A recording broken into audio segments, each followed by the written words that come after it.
저는 이렇게 말씀드리고 싶어요. 오늘과 현재에 대한 집중력을 높여라.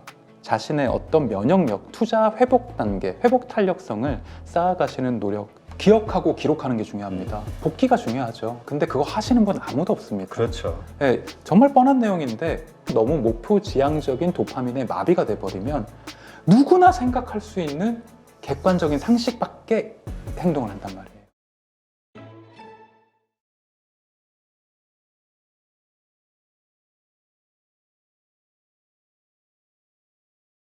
네, 오늘 모신 분은 살려주십시오 책의 저자시면서 정신건강의학과 전문의이신 박종석 원장님 모셨습니다. 안녕하세요. 안녕하세요. 야, 우리 박 원장님 우리 한 1년 넘었죠? 네. 예. 야, 그때도 이 포모 현상 그것 때문에 참 힘든 분들이 많았을 텐데 오늘 또 모시고 보니까 요즘도 그런 현상이 좀 유행처럼 번지는 시점인 것 같아요. 그때보다 더 심해진 것 같습니다. 그렇죠. 네, 어떻게 보면은 지금 병원에 그 많은 분들 이렇게 상담 오신다고 했잖아요. 지금 이 주식 투자로 실패하거나 아니면은 뭐 여러 가지 문제가 생기신 분들 지금도 많이 오세요? 사실 2023년 통계를 아직 정확하게 나오진 않았는데요. 저희가 추정하기로는 2021년도보다 2022년에 거의 한 37% 정도 환자가 증가를 했고 2022년보다 그 작년 2023년도에는 투자 우울증과 투자 중독 이런 부분으로 오는 정신과를 찾는 분들이 45% 이상 증가했다고 전년 대비 저희는 판단하고 있어요. 아, 그렇군요. 그러니까 참 맞아요. 주식 인구가 뭐 500만에서 코로나 때문에 1,400만으로 증가했다 이런 얘기도 있으니까 그만큼 늘어날 수밖에 없겠죠. 그렇죠. 하다 보면은 정말 누구나 다 겪는 우울증, 그 다음에 이 주식 중독, 이 문제점 아마 확률적으로도 많이 늘어났을 거예요. 사실 그때 말씀해 주신 대로 코로나 때 2021년도 12월 달에 그 계좌가 역대급 가장 많이 늘어났기 때문에 어떻게 보면 그분들이 다 준비된 투자자라기보다는 다른 사람들이 다 주식을 하니까 나도 계좌를 만들고 이제 지금 시작하는 초심자 단계 분들이 많은데요. 그분들은 아무래도 성공보다는 실패할 가능성이 높기 때문에 자연스럽게 손실로 인한 우울증 많이 호소하십니다.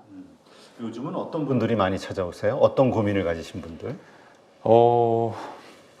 사실 이렇게 간단하게 말씀드리면 미국 주식이 더 안 올라갈 거라고 생각을 해서 미국 주식 나스닥 레버리지 인버스에 투자하신 분들이 그렇게 많으세요. 결국은 투자에 실패했으니까 문제가 우울증이 생기는 거군요. 대부분은 그렇습니다. 네, 물론 뭐 다른 병이야 뭐 어떤 이유나 원인 결과가 굉장히 다양하겠지만 투자로 인해서 병원을 찾아오시는 분들은 뭐 투자로 인해서 손실, 가족들 사이의 불화, 거짓말, 갈등 뭐 이로 인해서 뭐 지금 어떤 이혼 위기이신 분도 있고요. 이런 분들 때문에 어떤 정신과를 찾는 분들이 많습니다. 네. 자, 그 포모 현상 말씀하신 그 다른 사람들 잘 되고 있는 사람들을 부러워하거나 아니면은 내가 뒤처진다는 느낌 때문에 네. 나도 뭔가를 해야 되겠다라는 그 안달, 조바심 이런 이 포모 현상 이게 요즘 상당히 심한 것 같아요. 사실 이런 증상이 어떻게 보면 불안과 뭐 과도한 노르에피네프린 이 불안 호르몬이거든요. 우리 대뇌에서는 사실 불안이라는 게 인간의 본능이거든요. 어떤 일이 있을 때 사실 우리를 좀 약간 안전하게 지켜주는 시그널 같은 거예요. 왜냐하면 불안하지 않으면 사람은 조심하지 않잖아요. 신중하지 않잖아요. 그러니까 조금 더 신중하고 판단에 두 번, 세 번, 한번 주의를 기울여라 라는 신호인데 사람들은 이 불안과 욕망을 잘못 이해하다 보니까 마치 다른 사람이 가진 걸 내가 빨리 서둘러서 쫓아가서 추월하고 그만큼 뒤처지면 안 된다. 무시당하면 안 된다. 이런 조급함이 너무 과도한 불안으로 인해서 판단력을 흐리게 만듭니다. 그러게 되면은 되뇌 피질에서 내가 어떤 통제 능력이라나 계산 능력, 이성적인 능력이 떨어지게 되는 거거든요. 그렇기 때문에 무리한 장에서도 무리한 기회를 자꾸 위험하게 하이리스크 하이리턴을 외치게 되고 안 그러던 사람이 갑자기 영끌해서 갑자기 뭐 몇 가지 종목에 뭐 많은 돈을 갑자기 투자를 한다든지 그런 식으로 인해서 실패를 하게 되면 자기에 대한 자책감이 되게 커지죠. 그래서 불안과 우울로 이어지는 자책 이런 것들 때문에 많이 힘들어하고 계세요. 우리 박 원장님도 그런 그 시절을 겪으셨기 때문에 그런 분들의 그 심리 이걸 그 고통 이런 거를 정말 잘 이해하신다. 저도 이렇게 생각을 하고 있는데 이런 것들을 어떻게 우리가 방지할 수 있을까? 우리가 멘탈이 중요하다고 얘기하는데 이 멘탈 관리가 사실 말처럼 그렇게 쉬운 게 아니거든요. 네. 어떻게 막 그 뭐라 그럴까요? 그 남들 쫓아가고 싶어하는 마음, 또 남들 이상이 되고 싶어하는 마음, 이런 것들을 어떻게 누를 수 있을까요? 욕망을 다스리는 방법, 불안을 다스리는 방법, 사실 어떻게 보면 되게 모호합니다. 근데 저는 이렇게 말씀드리고 싶어요. 오늘과 현재에 대한 집중력을 높여라. 그러니까 다른 사람이 갖고 있는 어떤 스펙, 갖고 있는 뭐 부동산, 갖고 계신 뭐 롤렉스, 포르쉐 이런 거에 사람들이 굉장히 현혹되잖아요. 사실 그거는 굉장히 지금 현재 나와는 되게 멀은 이상적인 목표란 말이에요. 이런 어떤 과도한 아이디어를 추구하지 마시고 내가 오늘 할 수 있는 현재와 지금 본업에 조금 더 집중하셔야 될 것 같아요.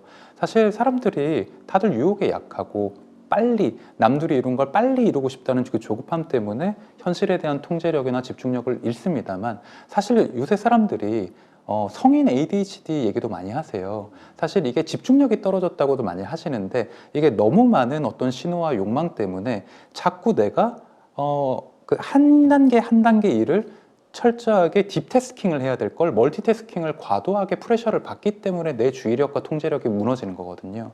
그렇기 때문에 내가 지금 할 수 있는 작은 일, 간단한 일 이거를 확실히 완수하면서 하나하나 축적하고 쌓아가는 이런 루틴과 습관이 필요하다고 생각합니다. 운동도 마찬가지겠고요. 그러니까 일 같은 것도 성과를 굉장히 다양하게 세분화를 시켜서 뭐 나는 3년 후에 부자가 되겠다 이런 목표를 세우면 안 돼요. 그러니까 구체적이고 이번 주 안에 위클리, 먼슬리, 분기별 그리고 오늘 당장 할 수 있는 일이 뭔가 그건 아침에 일어나서 사람들이 항상 아침에 일어날 때부터 되게 많은 분들이 불안해하시거나 그때부터 기분이 번아웃이 되고 시작하시는데요. 저는 항상 일어날 때 아침에 일을 시작하기 전 5분 정도는 오늘 안에 이룰 수 있는 목표에 대해서 5분 정도는 생각하고 그걸 적습니다. 그리고 그거를 물론 실패하는 날도 있겠죠. 근데 그건 다음 날로 한 번 더 대도전하면 되는 거고요. 그런 어떤 뭐 일기처럼 오늘의 목표, 태스크 이런 것들을 내가 성취 가능하고 구체적이고 실현 빨리 할 수 있는 명확한 목표를 스스로한테 주고 그걸 성취하는 과정을 통해서 자신의 어떤 면역력, 투자 회복 단계, 회복 탄력성을 쌓아가시는 노력 해보시면 좋겠습니다. 네, 말씀하신 성취 가능한 내 힘으로 네. 이게 중요한 것 같아요. 일어나서 오늘 원하는 거 적으면 오늘 상한가 하나만 가자. 아니, 사실 그런 거는 내가 이룰 수 있는 게 아니잖아요. 근데 저는 이런 걸 적어요. 이번 주 안에 러닝머신을 2번 뛰자. 내일은 10분 일찍 출근하자. 그러니까 내가 통제할 수 있는 변수 안에서 내가 해낼 수 있는 일을 합니다. 그런 걸 한번 추천드려요. 네, 그렇군요. 일단 우리 요즘 갑자기 또 저 PBR주 이게 또 갑자기 테마가 되면서 여기에 동참을 못한 분들이 막 속이 상한 거예요. 예전에 네. 바로 한 열흘 전까지만 해도 좋았다, 좋다라고 생각했던 주식들이 이것으로 쏠림 현상이 벌어지면서 다 하락하고 뭐 순식간에 악소리도 못하고 20, 30% 이상 급락 나온 종목들이 워낙 많거든요. 네. 그런 주식 들고 있는 분들 지금 속상하죠. 우울증 생기고 팔자니 손실 확정하기도 어렵고 일단 우리 이 투자 실패 혹은 내 뜻대로 어떤 수익이 안 나서 마음이 상하고 우울하고 조금 전에 얘기하셨던 대로 막 조급함이 생기는 분들 이런 분들을 어떻게 치료할 수 있을까? 이 부분을 좀 먼저 다뤄보도록 하죠. 과도하게 자신의 감정에 집착하시기 때문이에요. 몰입되기 때문이에요. 사실 어떻게 보면 저 PBR주에 투자한 방식 자체는 잘못되지 않았고 그리고 내 그 타이밍이나 시점이 늦어서 내가 어떻게 보면 좀 손실을 봤다면 사실 그것만으로 시행착오 교훈이거든요. 근데 내가 남들은 이걸로 돈을 버는데 심지어 돈을 너무 감정적인 분들은 표현을 이렇게 합니다. 돈을 먹었다, 베팅했다, 땄다. 이걸 하면 안 돼요. 그러니까 이성적인 분들은 이거를 중립적으로 냉정하게 접근을 하셔야 되는데 나도 모르게 표현을 내가 돈을 잃었다, 승부에 졌다, 내가 쟤한테 지고 있다, 뒤지고 있다, 먹어야겠다 이런 표현을 쓰면 내 투자 생활이 굉장히 감정적으로 선입관 쪽으로 치우친 게 아닌지 한번 미러링 해보실 필요가 있습니다. 점검할 필요가 있고요.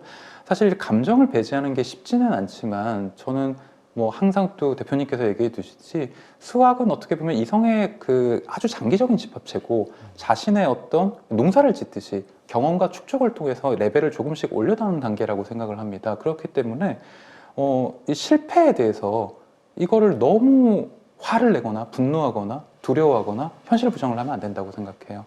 그래서 사실 투자를 하다 보면 잃게 되는 경우도 있죠. 네. 근데 여기서 자기 객관화를 하지 않고 이걸 인지하거나 수용하는 대신에 너무 강정적으로 화를 내거나 뭐 네거티브하게 받아들인다면 똑같은 실수를 또 할 수밖에 없겠죠. 저는 그 부분에 대해서 조금 냉정해지셔야 된다고 생각해요. 사실 너무나 뻔한 말이지만 우리가 성공할 때는 고민하는 사람 아무도 없습니다.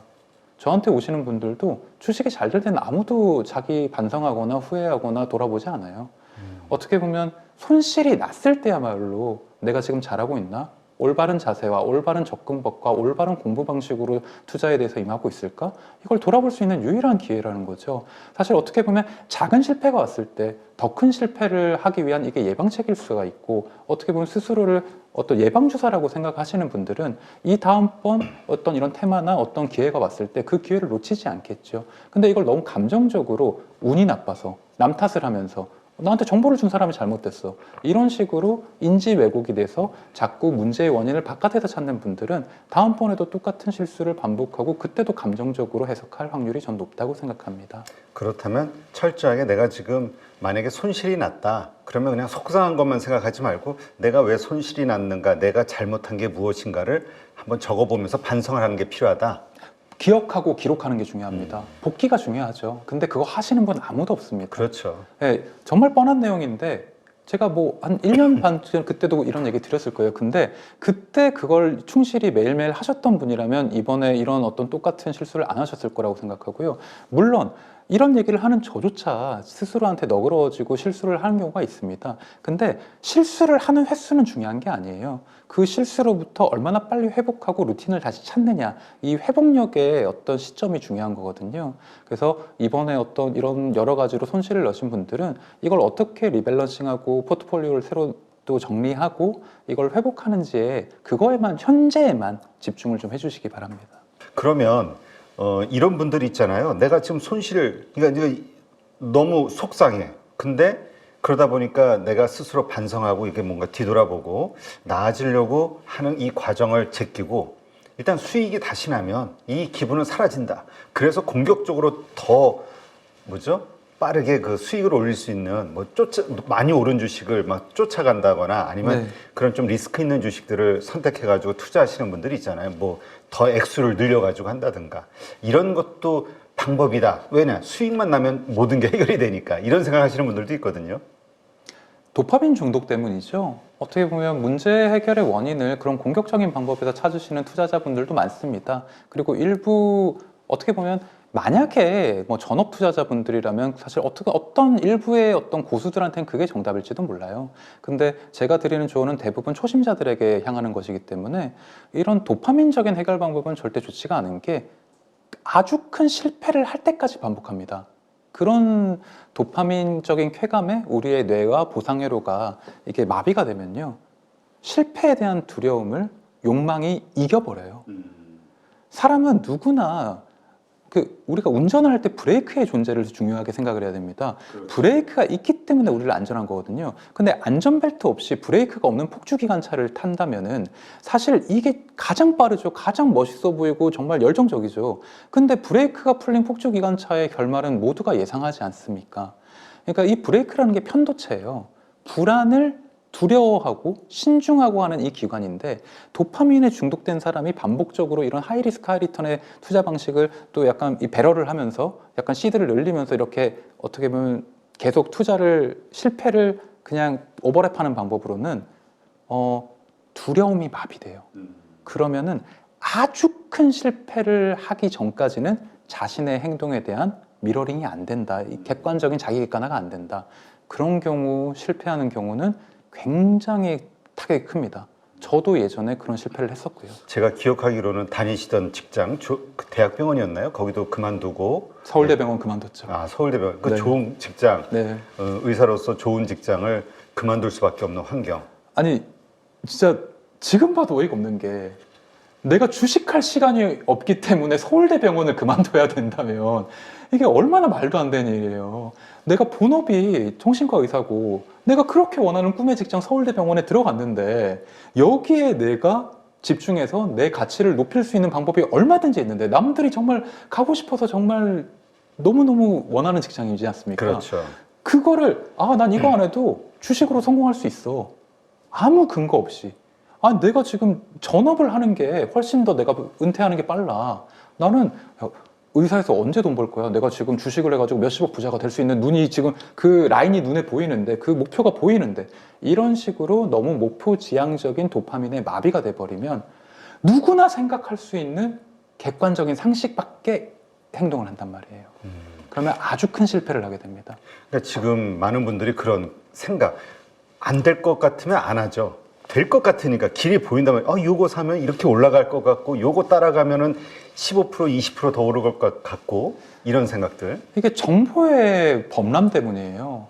예전에 정보가 충분치 않았을 때는 사람들이 이런 용기를 못 냈습니다.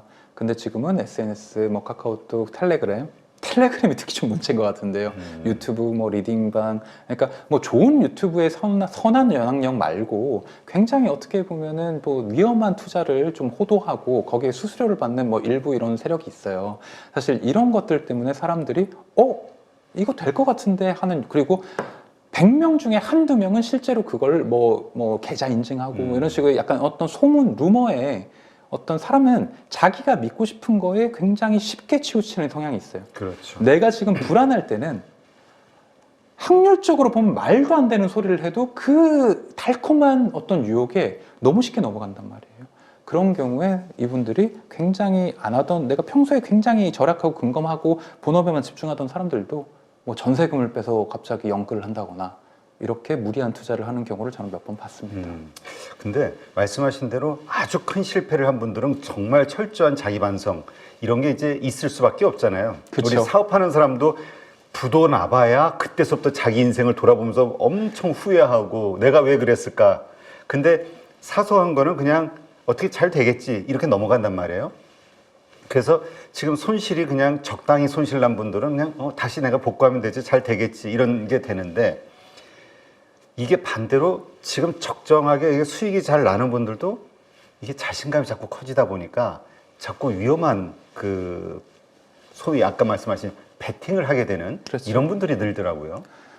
그러니까 조건화 학습에 의해서 성공에 중독되면 이건 엄청나게 무섭습니다. 사람들은 그 긍정적인 쾌감과 도파민의 기억이 해마차에서 나오는 거를 정확히 말하면 중뇌의 흑색질인데요. 그러니까 간단히 말하면 이런 거라고 표시하시면 돼요. 순진한 어떤 청년이 난생 처음으로 카지노에 가서 슬롯모션을 했는데 그게 잭팟이 터졌다.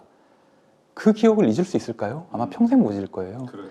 내가 초심자면 초심자일수록 내가 이 돈을 땄다, 성공했다, 여기서 나오는 도파민은 인간이 경험할 수 있는 어떤 것과도 비교할 수 없는 정도의 도파민이 나와요. 성적인 오르가즘 그보다 한 3배 이상이라는 얘기가 있습니다. 연구가. 예. 그거를 잊을 수가 없기 때문에 사실 내 욕망을 다스리는 거는 강제적으로 아주 큰 실패를 해서 내가 더 이상 베팅할 수 있는 돈이 없어지는, 예전에 저처럼요. 그런 어떤 환경적인 어떤 억제가 생기지 않는 이상은 스스로 조절하는 게는 거의 어렵죠. 지금 본인이 본인을 그렇게 컨트롤하는 것도 어렵지만 말씀하신 대로 그런 경우는 자기 스스로 막 이렇게 해야 되겠지만 그게 사실 어렵잖아요. 자기 관리라는 것 자체가. 어렵습니다. 그래서 이제 보통 어떤 분들은 부인이나 남편이나 가족이나 친구나 이렇게 좀 부탁을 하는 경우도 있더라고요. 네네네. 우리 담배 금연할 때 나 맞아요, 피는 맞아요. 거 보면은 벌금 내고 나 어떻게 해줘 막 이런 식으로 하듯이 OTP 카드 가족에게 맡기고 나 못하게 해줘, 이런 식으로도 있죠. 이런 것들, 그러니까 이 가족들이 이러한 어떤 우리 그 가족 중에 이런 분이 있다. 그러니까 주식으로 인해서 우울증에 빠지고 정말 아니면 안 좋은 쪽으로나 아니면은 그 상황에서 뭔가 자꾸 위험한 모험을 하려고 하는 분들이 있다. 이럴 때 어떻게 도와줄 수 있을까요? 저는 우선 저는 그 경계가 제가 개인적으로 판단할 때는 일상을 무너뜨릴 정도의 손실이 2천만 원이라고 생각하거든요. 그 일반 직장인의 한 5개월, 6개월 연봉, 그러니까 연봉의 한 절반 정도 된다고 치면은 2천만 원 이상을 잃기 시작하면 사람은 우울해지기 시작합니다. 아, 그래요? 예, 그 정도가 됐으면 이 사람은 우울증에 빠졌을 때는 나의 인지 능력이 평소보다 37% 저하돼요. 계산 능력, 판단력, 이거 그 통합적 수행 능력 이런 것들이 더 멍청해진다는 얘기입니다. 네. 이런 상태에서 내가 투자 결정을 해봤자 실패할 확률이 더 높아지는 거잖아요. 이럴 때는 뭐 OTP 카드는 물론이고 주식 계좌 그거 로그인 같은 것도 못하게 한 상태에서, 그리고 극단적으로 말해서 가능하다면 이 사람이 거의 피처폰만 쓰게 합니다. 예, 스마트폰을 정지시켜 놓고 스마트폰 하면 HTS 들어가니까요. MTS. 네. 그래서 가족분들이 혹시 또 이거 주식을 하지 않았느냐, 계좌나 이런 걸로 계속 약간 모니터링을 해서 같이 관심을 가져주시고, 이런 식으로 이 사람이 2달 정도는 이 뜨거운 도파민과 불안과 포모에 시달리지 않게 이런 식으로 행동을 통제해 주는 수밖에 없어요. 그리고 주식과 관련된 친구나 어떤 정보나 어떤 동아 뭐 밴드 아니면 뭐 게시판 이런 거에서는 일절 다 로그아웃을 하고요. 거리를 둬야 됩니다. 그리고 평소에 주식하거나 이런 얘기가 또 들릴 수 있잖아요. 그렇죠. 그래서 저는 아예 네이버 보통 대부분 사람들은 뭐 이 얘기를 해도 되는지 모르겠지만 굉장히 많은 분들이 인터넷 시작 페이지가 네이버지 않습니까? 그렇죠. 그럼 숫자가 다 보여요. 빨간색, 파란색, 아니면 그렇지. 뭐 검색어, 급등주, 뭐 급등 검색어 이런 거 다 보이기 때문에 생각이 안 날 수가 없어요. 그렇죠. 인터넷 옵션 들어가셔서 교보문고 페이지로 바꿔놓으십시오. 교보문고요? 네. 왜요? 주식하고 전혀 먼 아. 상관이 없는 책을 읽으라는 얘기가 아닙니다. 내가 주식과 2달 정도는 최소한 거리두기를 해야 돼요. 단절을 해야 돼요. 그래야 마음의 어떤 이성적인 능력이라든가 나의 어떤 불안을 다스리는 능력이 조금 회복될 수 있어요. 그 후에 OTP 카드나 카드를 받아오시고 그 뒤로는 그 2달 동안은 가족들한테 철저히 용돈만 받아서 쓰시는 게 좋습니다. 네, 진짜 그 슈퍼개미 남석관 회장님도 그 말씀 하시더라고요. 계속해서 매매가 안 될 때는 손실이 나오고 그럴 때는 쉬라고, 네. 안 하는 게 맞다고. 네, 그래야 이게 조바심 이런 것들로부터 벗어나서 좀 차분하게 다시 생각하면서 투자 이 아이디어를 찾을 수 있는 그 여유가 생긴다, 이런 얘기 하신 게 기억이 나네요. 평소에 멘탈을 회복하려면 그게 우울증이든 투자 중독이든 공황장애든 2달 정도의 휴식이 있어야 내가 원 상태로 다시 돌아올 수가 있어요. 알겠습니다.